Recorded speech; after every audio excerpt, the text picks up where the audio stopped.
दिल्ली विधानसभा चुनाव नजदीक आते ही आम आदमी पार्टी हर रोज चुनावी बिसात बिछा रही है। महिला सम्मान और संजीवनी योजना के बाद अब आम आदमी पार्टी के मुखिया अरविंद केजरीवाल आज से पुजारी ग्रंथी सम्मान योजना के रजिस्ट्रेशन की शुरुआत करने जा रहे हैं, जिसके तहत पुजारियों और ग्रंथियों को हर महीने 18,000 रुपए देने की बात कही गई है। इसके लिए आज से रजिस्ट्रेशन की शुरुआत हो जाएगी और अरविंद केजरीवाल सुबह 11:30 बजे इसकी शुरुआत कनॉट प्लेस के हनुमान मंदिर से करने वाले हैं। सीएम आतिशी करोल बाग स्थित गुरुद्वारे से इस योजना की शुरुआत करेंगे। तो देखिए, दिल्ली चुनाव से पहले आम आदमी पार्टी का एक और बड़ा दांव। कल अरविंद केजरीवाल ने प्रेस कॉन्फ्रेंस कर इस योजना का ऐलान किया था और आज से इसके रजिस्ट्रेशन की शुरुआत करेंगे। हालांकि रजिस्ट्रेशन की जब शुरुआत होगी तो इस पर आने वाले समय में यह भी देखना होगा कि क्या नियम कायदे कानून है, लेकिन फिलहाल चुनावी घोषणा के तौर पर अरविंद केजरीवाल का ये एक बड़ा मूव यहां पर देखा जा सकता है। केजरीवाल की पुजारी सम्मान योजना पर बीजेपी का पोस्टर। बीजेपी ने केजरीवाल को कहा चुनावी हिंदू। बीजेपी का आरोप, चुनाव आते ही पुजारियों की आई याद। बीजेपी ने आरोप लगाया केजरीवाल ने मंदिर गुरुद्वारों के बाहर शराब के ठेके खोले। तो देखिए, बीजेपी ने पलटवार किया है पोस्टर के जरिए और पोस्टर वॉर भी दिल्ली में शुरू हो चुका है। यहां पर केजरीवाल को चुनावी हिंदू बताते हुए बीजेपी ने आरोप लगाया कि मंदिर गुरुद्वारों के बाहर शराब के ठेके केजरीवाल की सरकार में खोले गए। तो देखिए, बीजेपी ने पलटवार किया है। जिस तरह से यहां पुजारी और ग्रंथियों को सम्मान राशि देने का वादा अरविंद केजरीवाल की तरफ से किया गया, आज रजिस्ट्रेशन की शुरुआत होगी। उसके बाद से यह एक बड़ा कदम यहां पर अरविंद केजरीवाल का जब से आया है, उसके बाद बीजेपी ने अब पलटवार किया है।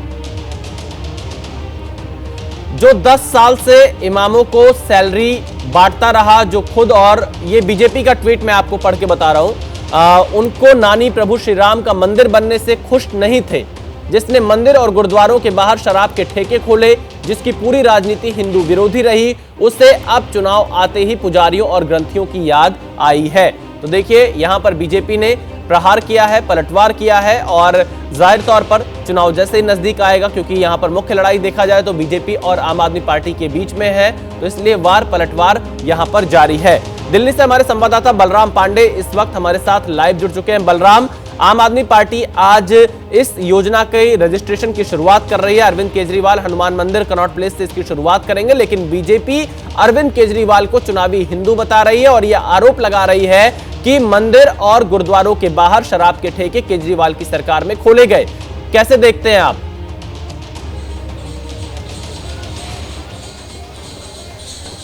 बिल्कुल, देखिए, आम आदमी पार्टी के राष्ट्रीय संयोजक अरविंद केजरीवाल ने कल ऐलान किया था कि अगर उनकी सरकार दिल्ली में चुनाव के बाद बनती है तो वो पुजारी और ग्रंथी सम्मान योजना के तहत 18,000 रुपए पुजारियों को और ग्रंथियों को देंगे। इससे पहले जो मस्जिदों में मौलाना थे, जो वहां पर इमाम थे, उनको 18,000 रुपए दिए जा रहे थे। लेकिन जिस तरीके से उन्होंने घोषणा की है, उसके बाद से लगातार भारतीय जनता पार्टी हमलावर नजर आ रही है और बता रही है कि जब चुनाव आता है तो अरविंद केजरीवाल हिंदू बन जाते हैं और जैसे ही चुनाव खत्म हो जाता है तो वो हिंदुओं की याद नहीं करते हैं। हालांकि कई गंभीर आरोप भी बीजेपी की तरफ से लगाए गए हैं और आज सुबह 11:30 बजे के आसपास जो दिल्ली के पूर्व मुख्यमंत्री हैं अरविंद केजरीवाल, वो सीपी स्थित इसी प्राचीन हनुमान मंदिर पर पहुंचेंगे और यहां पर जो पुजारी और ग्रंथी सम्मान योजना है उसकी शुरुआत करेंगे। यहीं पर रजिस्ट्रेशन की जो प्रक्रिया है वो शुरू की जाएगी और माना जा रहा है कि आज से इस योजना का जो रजिस्ट्रेशन है वो शुरू हो जाएगा। और आप देख सकते हैं कि किस तरीके से जो भक्तों की लंबी कतार है वो भी देखने को मिल रही है। लगभग 11:30 बजे के आसपास यहां पर अरविंद केजरीवाल पहुंचेंगे। सबसे पहले इस मंदिर के जो पुजारी हैं उनका रजिस्ट्रेशन करेंगे और इस रजिस्ट्रेशन की शुरुआत इसी सीपी स्थित हनुमान मंदिर से होगी। तो यानी कुल मिला के ये कह सकते हैं कि आज से जो पुजारी हैं, जो ग्रंथी हैं, जो मंदिरों में पूजा पाठ करते हैं, जो गुरुद्वारों में ग्रंथ पढ़ते हैं, उनका रजिस्ट्रेशन होगा और जब सरकार आएगी दिल्ली में तो उन्हें 18,000 रुपए प्रतिमाह दिया जाएगा। ये तो अभी जनता को तय करना है बलराम की किसके वादों पर जनता भरोसा करेगी, किसके वादों पर जनता भरोसा करके वोट करेगी, ये तो जनता तय करेगी, चुनाव के नतीजे तय करेंगे। लेकिन फिलहाल यहां पर आम आदमी पार्टी की इस योजना को बीजेपी ने नौटंकी करार दिया है।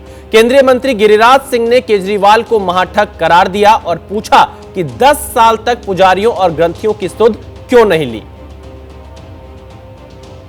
केजरीवाल जी, आप तो गिरगिट से भी ज्यादा रंग बदलते हैं। रंग बदलने का राजनीति में महारत पा लिया है, ठीक है। लेकिन एक दिन पहले तो दिल्ली के दीदी लोगों को, महिलाओं को आपने बुर्बक बनाया, पोल खुल गया। अब हमारे मंदिर के पुजारियों को और गुरुद्वारा के ग्रंथियों को बुर्बक बनाने की कोशिश कर रहे हैं, जो दूसरों को ज्ञान देते हैं। अगर आप में हिम्मत है और सही कर देना चाहते हैं, जो मौलवियों को 10 साल से पैसा दे रहे हैं, वो उसका जोड़ करके और पूरा 10 साल के पैसे जो मौलवियों को दिए हैं, पहले एक मुश्त कैबिनेट में एरिया वो हमारे पुजारियों को और ग्रंथियों को दे दें, तब समझूंगा कि आपको देने का इच्छा है। आखिर चुनाव आया है तभी आपके मन में ये प्रश्न उठा है। इसके पहले तो आपको कभी नहीं आया पुजारियों के प्रति। आप तो कभी हनुमान जी के भक्त बनते हैं, कभी खुदा के भक्त बनते हैं। ये तो आपका पुराना इतिहास है। ये बीजेपी नेता व केंद्रीय मंत्री गिरिराज सिंह ने अरविंद केजरीवाल पर निशाना साधा और कहा कि चुनाव के वक्त ही उनको हिंदू याद आते हैं। बलराम पांडे हमारे साथ लगातार जुड़े हुए हैं। बलराम, सवाल एक ये जरूर यहां पर उठ रहा है कि इमाम की सैलरी दिल्ली सरकार दे नहीं पा रही है, उन्हें अरविंद केजरीवाल के घर के बाहर प्रदर्शन करना पड़ रहा है। इन सब के बीच में पुजारी और ग्रंथियों के लिए उन्होंने ऐलान कर दिया। कैसे केजरीवाल की बात पर जनता यकीन कर पाएगी?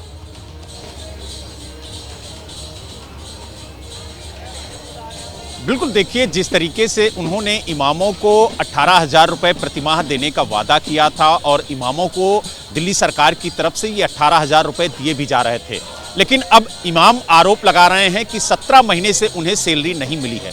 इसको लेकर के 2 बार वो अरविंद केजरीवाल के घर के बाहर प्रोटेस्ट भी कर चुके हैं और यही वजह है कि बार बार सवाल खड़े किए जा रहे हैं भारतीय जनता पार्टी की तरफ से कि जिस तरीके से इमामों को 17 महीने से सैलरी नहीं मिली है, तो उसके बाद क्या गारंटी है कि जो पुजारी हैं, जो ग्रंथी हैं, उन्हें समय पर 18,000 रुपए दिल्ली सरकार दे पाएगी। और साथ ही बीजेपी ने यह भी सवाल खड़े किए हैं कि जिस तरीके से पिछले 10 सालों से जो इमाम हैं, जो मुस्लिम धर्म गुरु हैं, उन्हें जो 18,000 रुपए प्रतिमाह दिए जा रहे थे, उतना पैसा जोड़ करके जो पुजारी हैं, जो ग्रंथी हैं, उन्हें भी दिया जाए ताकि एक सामान्यता आए और जो समानता की बात कर रही है दिल्ली सरकार, उसको लागू करे। बलराम, आप बने रहिएगा। इस वक्त एक और खबर आ रही है। दिल्ली में चुनावी मौसम में एक बार फिर से उपराज्यपाल वर्सेस मुख्यमंत्री के बीच सियासी जंग तेज हो गई है।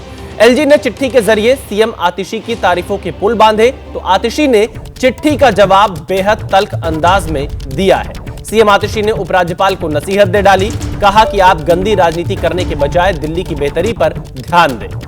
आतिशी ने लिखा है, और जो उन्होंने पत्र लिखा वो आपको बता दे, आप गंदी राजनीति के बजाय दिल्ली की बेहतरी पर ध्यान दें। अरविंद जी ने दिल्ली की बेहतरी के लिए काम किया, मैं उनके दिखाए रास्ते पर सरकार चला रही हूं। दिल्ली की जनता ने अरविंद जी को बार बार जिताया, मैं योजना में अड़ंगा डालने से व्यक्तिगत रूप से आहत हूं। तो ये आतिशी ने चिट्ठी लिखी है उपराज्यपाल को और यहां पर आतिशी ने उपराज्यपाल को नसीहत दी है। यानी कि आप देखिए, जो एक तकरार दिखाई पड़ता था जब अरविंद केजरीवाल भी मुख्यमंत्री थे, उपराज्यपाल और अरविंद केजरीवाल के बीच में, वो तकरार आतिशी और उपराज्यपाल के बीच में भी दिखाई दे रहा है। पहली जो चिट्ठी लिखी एलजी ने, उसके बाद एलजी को आतिशी का जवाब है और आतिशी ने यहां पर तल्ख अंदाज में यह चिट्ठी लिखी है। बलराम पांडे हमारे साथ जुड़े हुए हैं। बलराम, आतिशी की इस चिट्ठी के क्या मायने हैं? आखिरकार आतिशी ने इस चिट्ठी को क्यों लिखा है? देखिए, आपको बता दें कि दिल्ली के उपराज्यपाल बीके सक्सेना ने कल दिल्ली की मुख्यमंत्री आतिशी को एक पत्र लिखा था जिसमें उन्हें नए साल की शुभकामनाएं देते हुए उनके कामकाज की सराहना की थी और साथ ही अरविंद केजरीवाल पर सवालिया निशान भी खड़े किए थे। उन्होंने कहा कि पिछले 2.5 सालों में पहली बार मैं देख रहा हूं कि दिल्ली की मुख्यमंत्री काम कर रही हैं, फाइलों पर साइन कर रही हैं और साथ ही उन्होंने अरविंद केजरीवाल पर निशाना साधा था और कहा कि जब से वो मुख्यमंत्री रहे उन्होंने कोई काम दिल्ली के लिए नहीं किया और यही वजह है कि पलटवार करते हुए आतिशी ने दिल्ली के उपराज्यपाल बीके सक्सेना को पत्र लिखा और कहा कि आप गंदी राजनीति कर रहे हैं, आप इस राजनीति से बचिए और दिल्ली की बेहतरी के लिए सोचिए, हमारे साथ दिल्ली के विकास के लिए काम करिए। और साथ ही उन्होंने कहा कि लगभग 9 साल से अधिक उन्होंने मुख्यमंत्री के तौर पर काम किया है, दिल्ली में विकास किया है, उन्होंने मुफ्त शिक्षा, मुफ्त बिजली, मुफ्त पानी देने का काम किया है, उन्होंने बेहतरी के लिए नई सड़कें बनवाई हैं, सड़कों की मरम्मत की है, लोगों की बेहतरी के लिए काम किया है और उन्हीं के दिखाए हुए रास्ते पर हम चल रहे हैं। तो यानी वार पलटवार लगातार जारी है। बहुत शुक्रिया बलराम, पूरी जानकारी देने के लिए। आप नजर बनाए रखिएगा। आगे बढ़ते हैं। बीजेपी नेता आरपी सिंह का कहना है कि आतिशी तो नाम की मुख्यमंत्री हैं। उन्होंने कहा कि केजरीवाल का सपना चुनाव के बाद खुद सीएम बनने का है, जो कि पूरा नहीं होगा। आतिशी दिल्ली की मुख्यमंत्री है। अब वह रिमोट कंट्रोल वाले मुख्यमंत्री या असली मुख्यमंत्री, ये आम आदमी पार्टी का अंदरूनी मामला है। परंतु बार बार यह कहा जाता है कि टेम्परेरी सीएम है, सीएम तो केजरीवाल साहब बनेंगे, परंतु सरकार तो उनकी बननी नहीं, चुनाव उन्होंने जीतना नहीं, इसलिए केजरीवाल साहब सरकार के मुख्यमंत्री हो नहीं सकते। और वैसे भी कोर्ट का ऑर्डर है जिसके अंतर्गत वह कभी भी मुख्यमंत्री नहीं हो सकते जब तक उनके खिलाफ वह केस खारिज ना हो और केस में उनको सजा होनी है। तो ये जो मुंगेरी लाल के असीम सपने केजरीवाल साहब ने पाले हुए हैं और उसके चलते हुए वह दिल्ली की मुख्यमंत्री का उपहास उड़ा रहे हैं, वह ठीक नहीं है। पूरे देश में राजनीतिक तौर पर इस वक्त दिल्ली की सियासत पर सबकी नजर है। फरवरी में दिल्ली में चुनाव संभावित है। इन सब के बीच दिल्ली विधानसभा चुनाव को लेकर एक बड़ी खबर सामने आ रही है। सूत्रों के हवाले से दावा किया जा रहा है कि सीएम आतिशी के खिलाफ चुनाव लड़ेंगी अलका लांबा। तो यह बड़ी खबर है, सीएम आतिशी के खिलाफ अलका लांबा कांग्रेस के टिकट पर चुनाव लड़ेंगी। कांग्रेस के टिकट पर कालकाजी से विधानसभा चुनाव लड़ेंगी अलका लांबा। सूत्रों के हिसाब से यह खबर आ रही है। कांग्रेस नेतृत्व यानी राहुल गांधी और मल्लिका अर्जुन खड़गे के समझाने के बाद अलका लांबा चुनाव लड़ने को तैयार हुई हैं। 3 जनवरी को कांग्रेस आधिकारिक ऐलान कर सकती है। तो सूत्रों के हवाले से यह बड़ी खबर सामने आ रही है। सीएम आतिशी को टक्कर देंगी अलका लांबा, कांग्रेस की प्रत्याशी होंगी। तो यहां पर देखिए, कांग्रेस और आम आदमी पार्टी के बीच में जो टकराहट है वो बहुत ज्यादा बढ़ चुकी है। एक तरफ हमने संदीप दीक्षित के तमाम बयान देखे थे। जैनेंद्र हमारे साथ जुड़ चुके हैं इस वक्त इस बड़ी खबर पर लाइव। जैनेंद्र, अलका लांबा अब आतिशी के खिलाफ चुनाव लड़ेंगी। सूत्रों के हवाले से यह खबर आ रही है। यह माना जाए कि कांग्रेस भी अपने बड़े चेहरों को आम आदमी पार्टी के बड़े नेताओं के खिलाफ उतार रही है, यानी कि किसी प्रकार के समझौते के मूड में कांग्रेस नजर नहीं आ रही है, जिसकी कोई संभावना नहीं है, जो जैसा हमने 24 में देखा।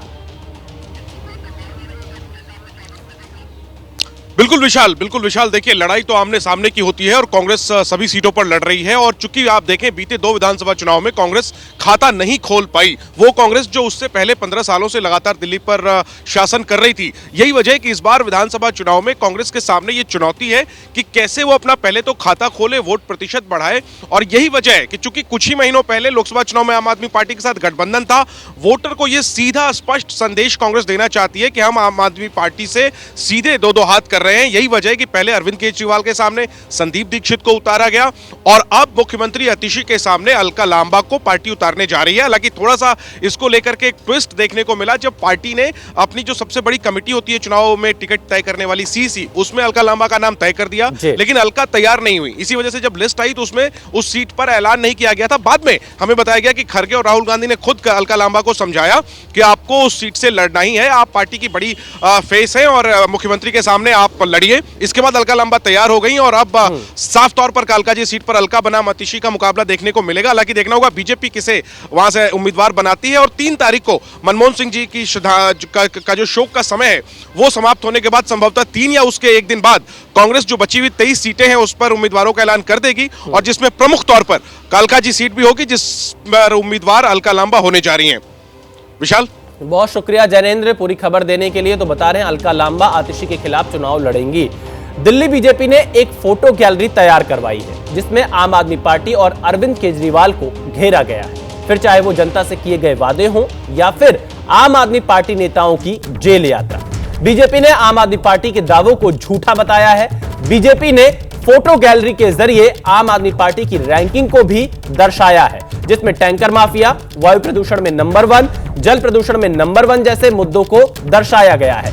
इसके अलावा बीजेपी ने फोटो गैलरी के जरिए स्वास्थ्य और शिक्षा मॉडल को विफल बताया है, जिसमें मोहल्ला क्लिनिक का भी जिक्र किया गया है। बीजेपी ने आम आदमी पार्टी को देश की सबसे भ्रष्ट पार्टी भी इन फोटो गैलरी के माध्यम से बताया है। तो आप देखिए जैसे जैसे चुनाव की तारीखें नजदीक आने वाली हैं, चुनाव घोषित होने वाला है, उससे पहले यहां पर बीजेपी ने एक फोटो गैलरी के माध्यम से आम आदमी पार्टी की सरकार पर निशाना साधा है।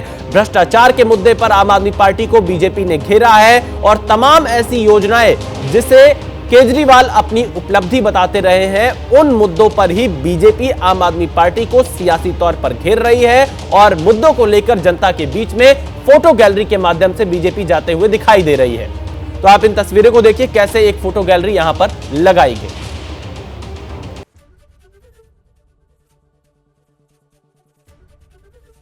एबीपी गंगा, खबर आपकी, जुबान आपकी।